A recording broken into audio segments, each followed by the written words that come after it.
Terima kasih Anda masih bersama kami. Pemirsa, viral di media sosial seorang pengendara motor dengan bangganya berhasil menerobos jalur cepat Jalan Jenderal Sudirman, Jakarta Pusat.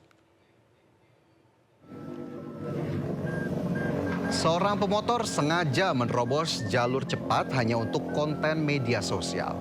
Dalam narasinya, pengemudi dengan bangga melintas jalur yang seharusnya tidak dilalui kendaraan roda 2 tanpa dihentikan petugas kepolisian. Aksi pelaku ini ternyata sudah dilakukan beberapa kali. Usai viral, polisi akan menindak tegas pelaku karena melanggar Undang-Undang Lalu Lintas dan Undang-Undang Pidana, terutama pasal 310 dan 311 KUHP. Polisi mengimbau semua pengendara baik roda 2 maupun 4 untuk mematuhi aturan berlalu lintas dan santun selama berkendara.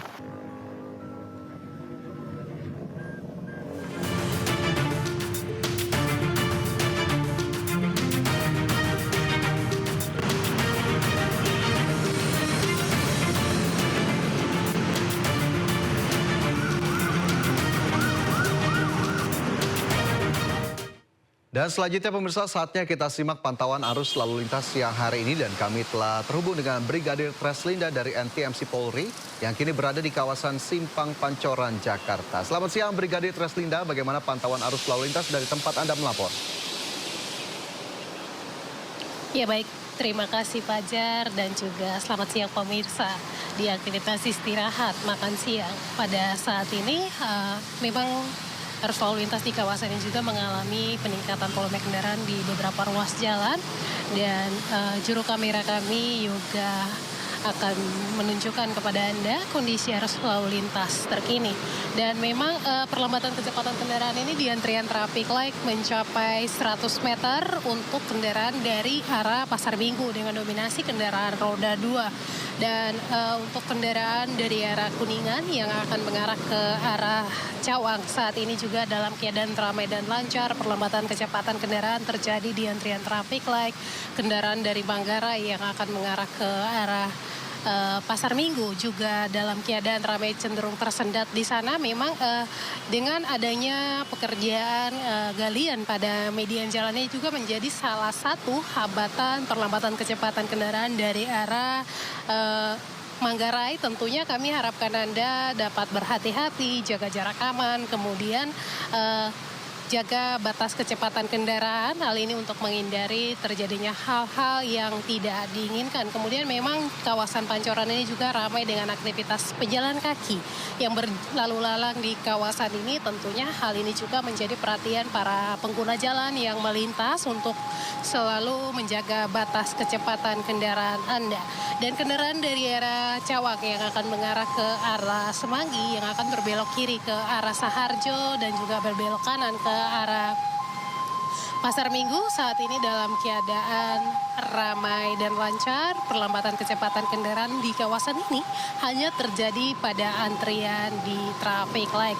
Kemudian kami juga menginformasikan berdasarkan data IRSMS, data Korlantas Polri, angka kecelakaan yang melibatkan kendaraan roda 2 perharinya menyumbang angka tertinggi. Tentunya kami harapkan bagi pengendara roda 2 untuk selalu mengutamakan keselamatan di jalan. Hal ini demi terciptanya lalu lintas yang aman dan juga lancar. Tentunya perhatikan kelengkapan kendaraan Anda seperti helm standar, jaga batas kecepatan, dan juga utamakan keselamatan dibanding kecepatan di jalan sehingga perjalanan Anda berjalan dengan aman dan lancar selamat sampai tujuan. Bagi Anda yang akan mengupdate informasi-informasi seputar arus lalu lintas terkini, kami siap melayani Anda di 1516669 ataupun melalui SMS center kami di 9119. Demikian Brigadir Treslinda melaporkan. Fajar, kembali ke Anda di studio.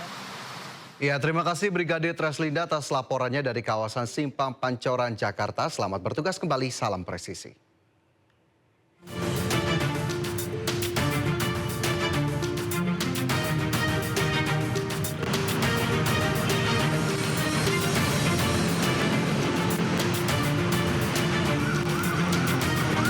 Menguak kasus hukum dan politik di Indonesia. Berencana menerapkan program wajib militer bagi anak-anak bermasalah, terutama Mengedepankan objektivitas dan juga fakta yang ilmiah. saat proses pemusnahan amunisi kadaluarsa di Garut, Jawa Barat. Membahas setiap cerita dari banyak sudut pandang. ayah saya sendiri ya terkena tembakan di dalam kurungan. Inside Story di Sindo News TV. Program berita teraktual prime time Anda. Presiden Republik Indonesia tiba di Brussel, Belgia pada Gaduh ijazah palsu milik Rekening penerima bansos terindikasi judi online. Menggali banyak peristiwa dari beragam lokasi. Muhammad Riza Khalid jadi salah satu tersangka. olah tempat kejadian perkara kasus tewasnya diplomat. Dapatkan informasi penting di Sindo Prime setiap Senin sampai Jumat jam 7 malam di Sindo News TV. Prabowo memang memiliki perhatian yang sangat serius terhadap kualitas sumber daya manusia Indonesia. Memang Danantara ini merupakan semacam sovereign wealth fund, semacam pengumpulan dana yang dilakukan oleh negara menjadi aset yang dipisahkan. Halal, nggak ada kompromi. Nggak bisa, kompromi halal tuh nggak bisa. Wah, cuma 1%, babinya halal, nggak bisa. Jangan lewatkan One on One di Sindo News TV. To the point aja. Di Jokowi itu ada tim khusus. Membahas berbagai isu politik terkini bersama narasumber yang kredibel. Bagaimana ininya? Oke. Bawahnya ada bunker, tempat naruh uang. Di rumahnya siapa? Jokowi. Jadi orang harus hati-hati ya masyarakat. Membahas berbagai isu politik Saya terkini. senyum aja. Roy Suryo ya, terus si Rismo Antifa, 100% masuk Bersama narasumber yang kredibel. To the point aja. Jumat sampai Minggu pukul 9:30 malam di Sindo News TV. Sumber berita aktual tersaji lengkap di sini. 7 pelaku dalam kasus Hezbollah meluncurkan Belum kini menjadi Sindo Today. Satres narkoba. Hujan deras disertai Mobil rombongan wartawan. Sindo Siang. Korban meninggal dunia dan Indonesia 100 orang terluka dalam Sindo Sore. kobaran api besar banjir setinggi 7 Hati berjabat tangan dan berbincang apa? Sindo Malam. Sindo News TV. Beyond Headline.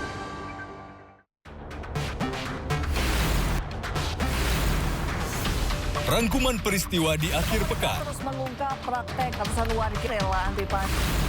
Melihat pemberitaan dari banyak sisi. Prabowo Subianto juga untuk menyerap gabah kering panen petani yang faktanya juga bahwa beliau masih dalam pemulihan. Ini harus diperbaiki gitu ya. Sindo Files Weekend, Sabtu dan Minggu, pukul 6 sore di Sindo News TV.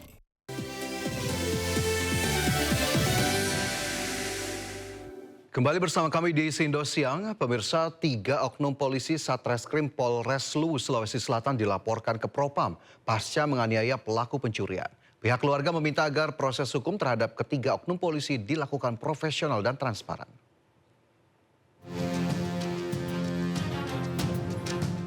Keluarga pelaku pencurian aki mobil melaporkan 3 oknum polisi Polres Luwu, Sulawesi Selatan yang diduga melakukan penganiayaan terhadap tahanan di ruang kanit Reskrim Polsek Bua.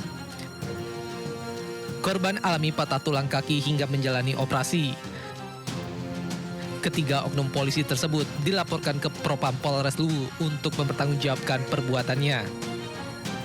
Awalnya pihak keluarga ingin melapor kasus pidana, namun pihak kepolisian melakukan mediasi sehingga membuat pihak keluarga memutuskan melapor ke Propam.